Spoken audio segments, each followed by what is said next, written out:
Greetings again, sixth graders. Let's continue. 7 February 1944.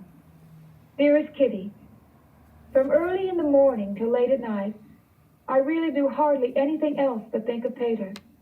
I sleep with his image before my eyes, dream about him, and he is still looking at me when I awake.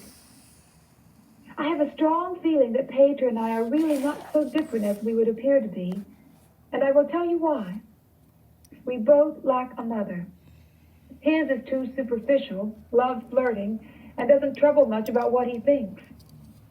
Mine doesn't bother about me, but lacks sensitiveness, real motherliness.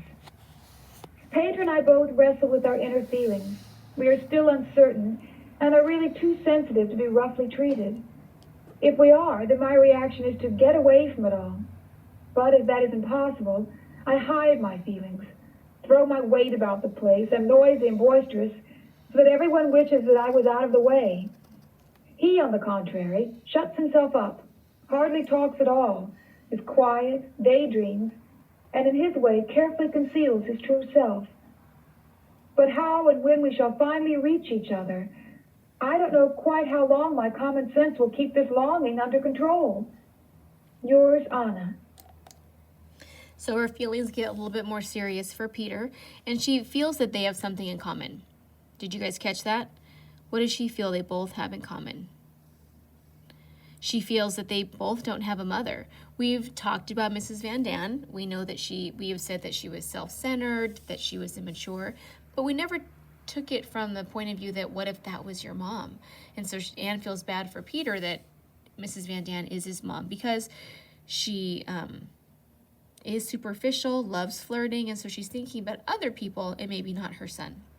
And of course, we know how Anne feels about her mom. But then here, they're both opposites. So this would be a good compare and contrast for them. She's boisterous, which means loud, noisy. That would be a really good vocab word for you to do. It's impossible to hide her feelings. She throws her weight about the place. That's an idiom, making sure everybody knows that she's there. But he is the opposite, shuts himself up, hardly talks at all. We've said that the whole diary so far.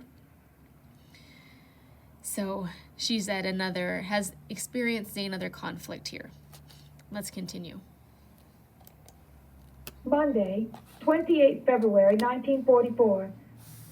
Dearest Kitty, it is becoming a bad dream, in daytime as well as at night. I see him nearly all the time and can't get at him. I mustn't show anything, must remain gay while I'm really in despair. Peter Vessel and Peter Van Daan have grown into one Peter, who is beloved and good, and for whom I long desperately.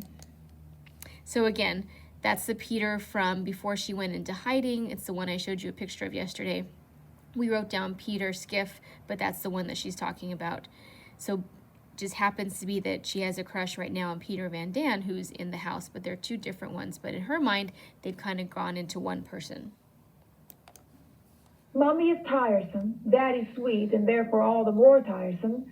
Margot the most tiresome because she expects me to wear pleasant expression, and all I want is to be left in peace. Peter didn't come to me in the attic. He went up to the loft instead and did some carpentry. At every creak and every knock, some of my courage seemed to seep away, and I grew more unhappy. In the distance, a bell was playing, pure in body, pure in soul. Footnote: the bells in old clock towers play tunes. I'm sentimental, I know. I'm desperate and silly, I know that too. Oh, help me. Yours, Anna. Wednesday, 1 March 1944.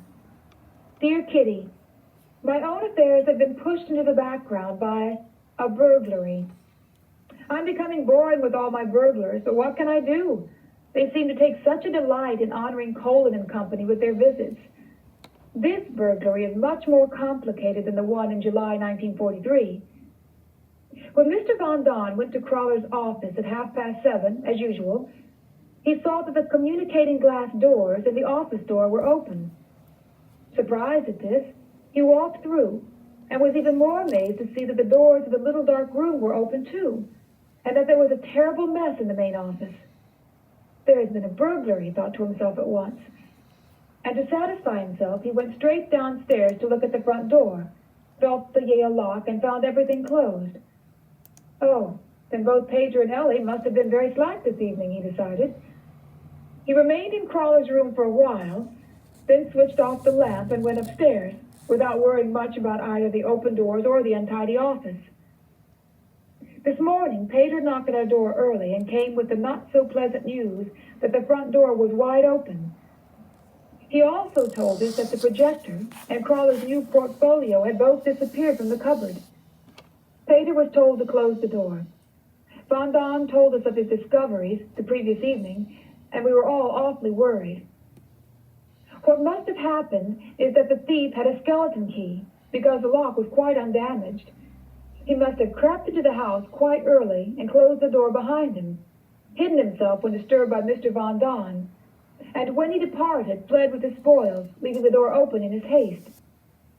Who can have our key? Why didn't the thief go to the warehouse? Might it be one of our own warehousemen? And would he perhaps betray us, since he certainly heard Von Don, and perhaps even saw him? It is all very creepy, because we don't know whether the same burglar may not take it into his head to visit us again. Or perhaps it gave him a shock to find that there was someone walking about in the house.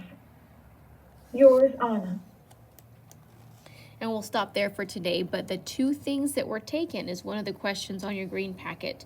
It is number 5 when we get to pages 151 to 181. What did they steal? And I will see you soon.